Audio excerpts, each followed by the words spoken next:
My dear brothers and sisters, we come to this happy day, the Lord blessing us with beautiful weather, as if all of heaven and nature is celebrating.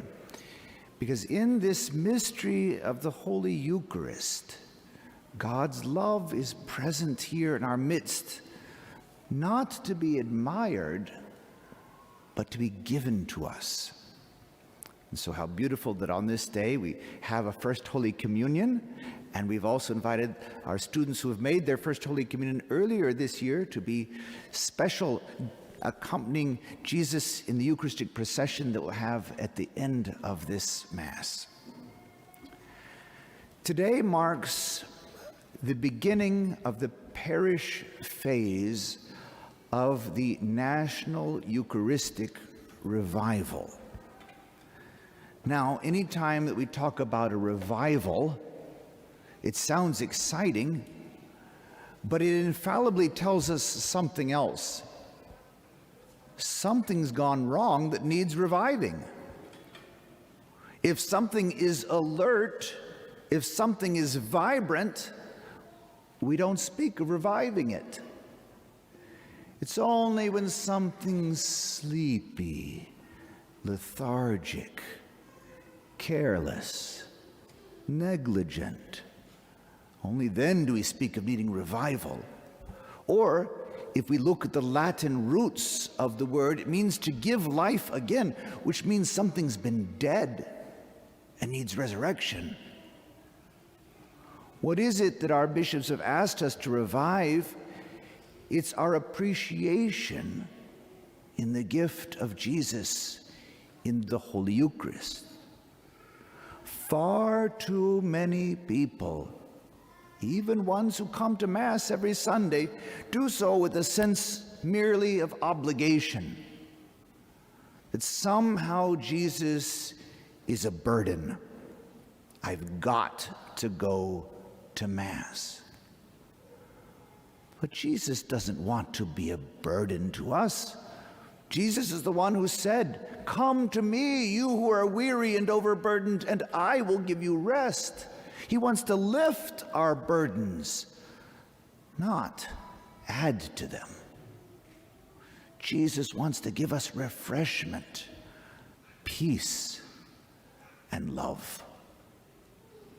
That's why he calls us together as a family of faith on the day that he is made holy by his resurrection, that we may experience a share in his new life, a life that has conquered sin, a life that has conquered even death. Jesus said, "I am the bread of life, the bread come down from heaven." And he promises that those who eat of his body and drink of his blood will have eternal life. This is Jesus' promise. This is not a burden.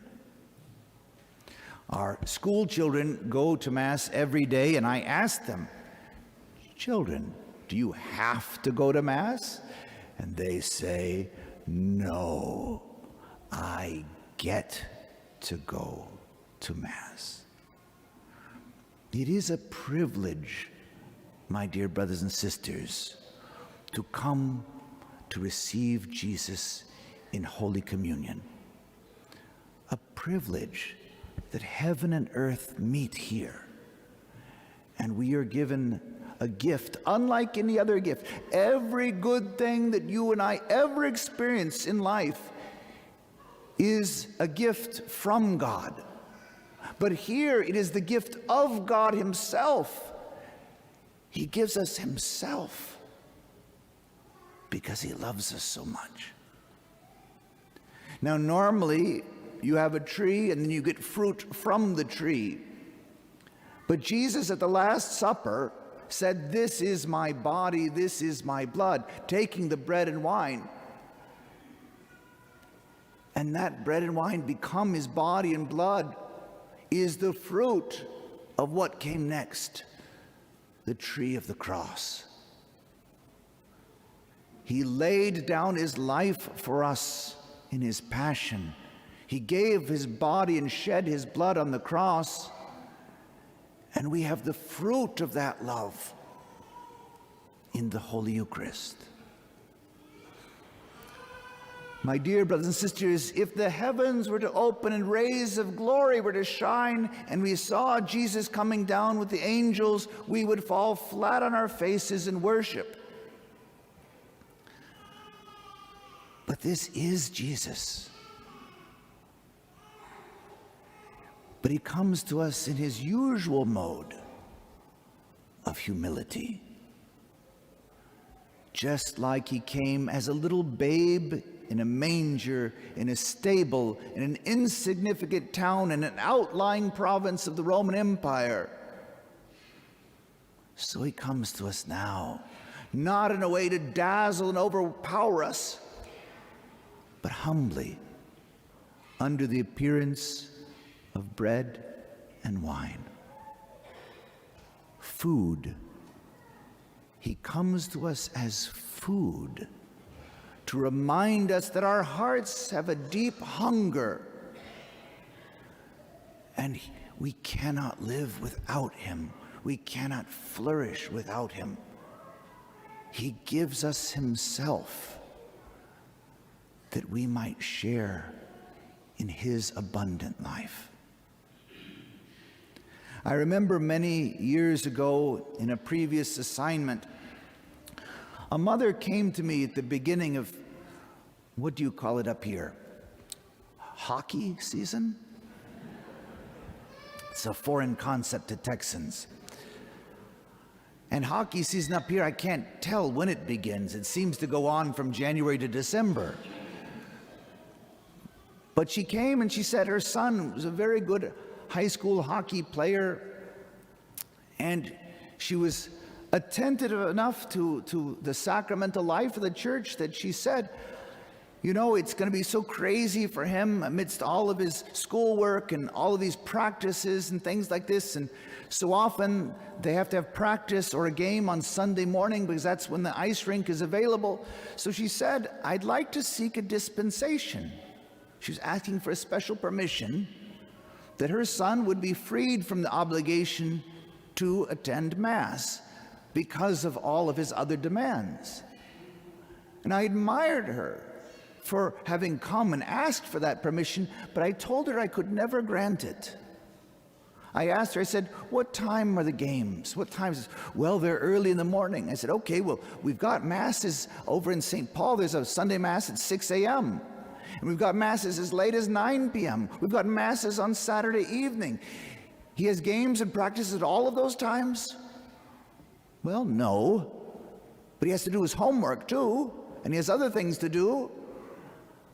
And so I said to her, I thank you for coming to ask for this permission, but if I granted it, it would destroy your son's faith, because it would say to him that everything else is more important than what goes on right here.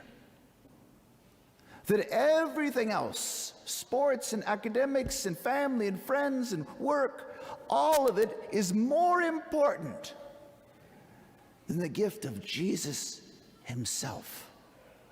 I cannot send that signal to your son. My dear brothers and sisters, how we approach the Holy Eucharist says a lot about our priorities in life. Where does Jesus fit? He doesn't want to be a burden or an obligation. He loves us, and all he asks in return is that we love him. And love is the ability to put the beloved ahead of myself. Can I put Jesus ahead of everything else? Not because I have to, but because I want to. I love Jesus more than everything else. And that's why he comes first and not last.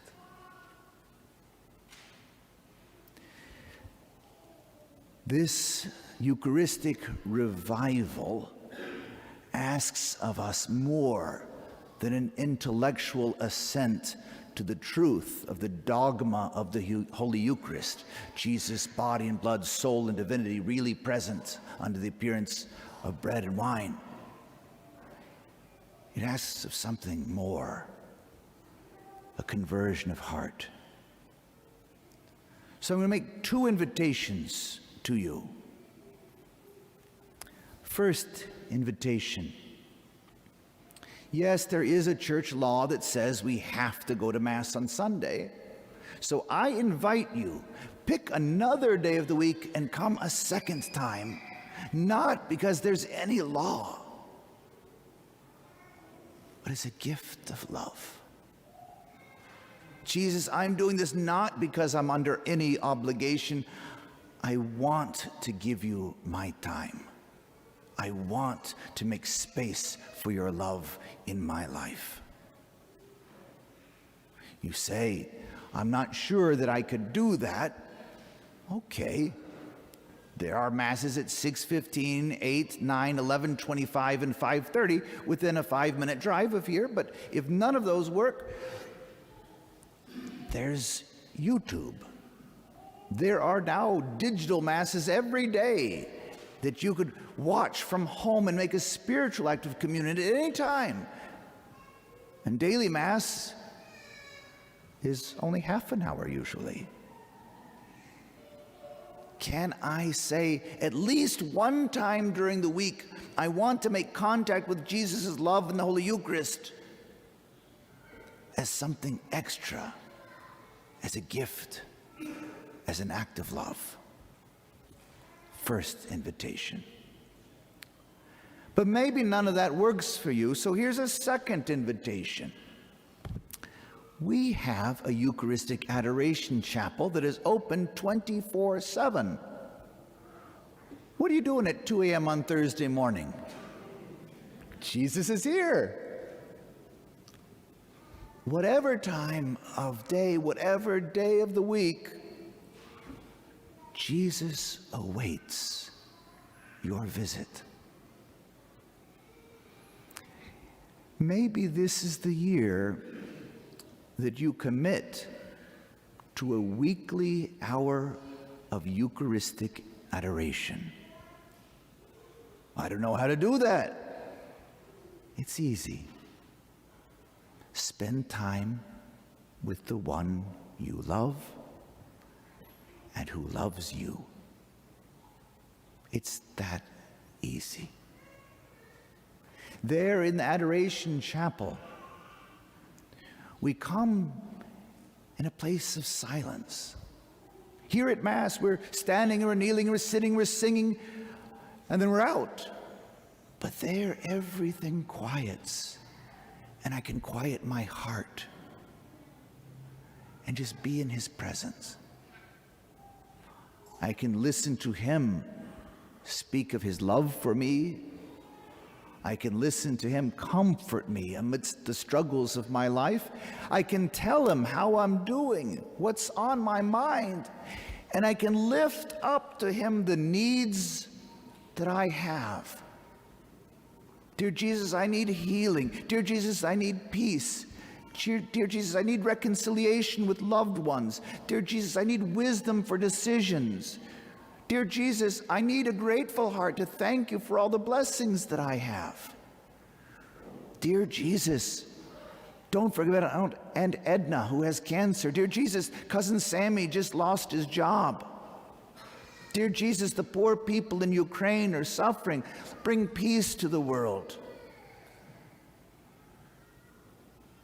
Spend time with Jesus, listening and unburdening your heart and lifting up the needs of the world.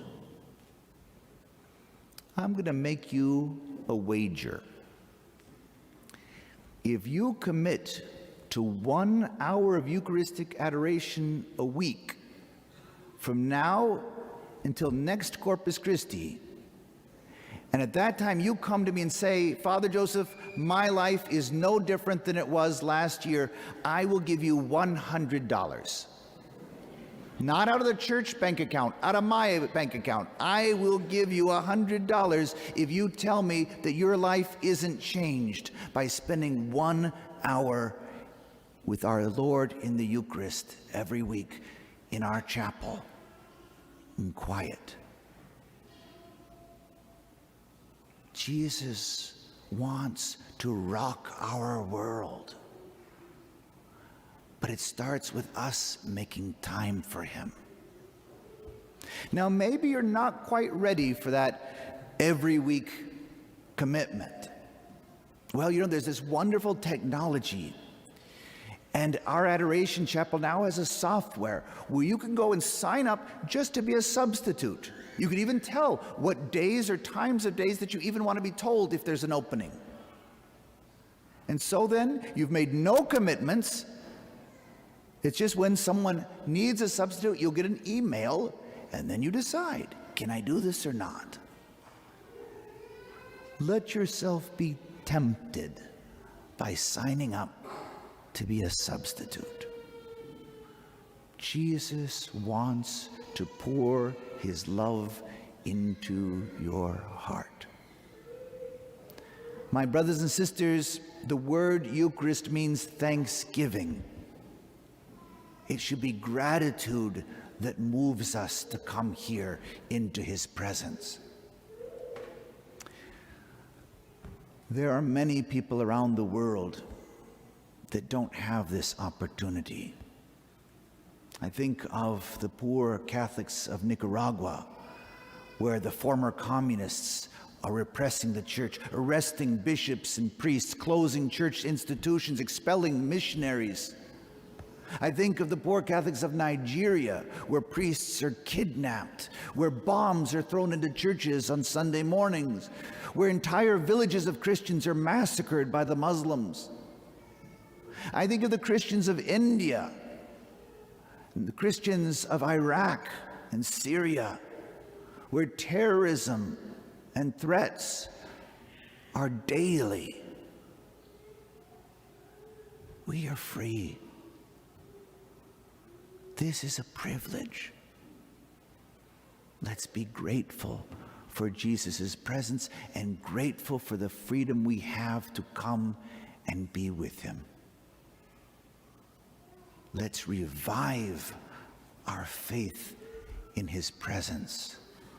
Open our hearts to his love and love him a little bit more in return.